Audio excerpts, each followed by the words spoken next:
Сол күні аудан әкіміне барған Жетісу облысында өз-өзіне қол жұмсаған көп балалы ана туралы жаңа деректер айтылды.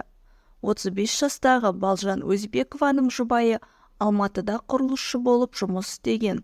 Жетісу облысында 10 қорап аспирин ішіп көз жұмған көп балалы ананың өліміне байланысты жаңа деректер белгілі болды.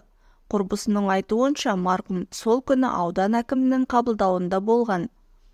35 жастағы Балжан Өзбекованың жұбайы Алматыда құрылысшы болып жұмыс істеген.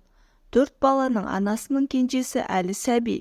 Марқұмның құрбысының айтуынша, сол күні кешкі сағат 5-те Балжан оған қоңырау шалып, оны Ақсу облысының әкіміне барғанын және оның кабинеттен қуып шыққанын айтқан.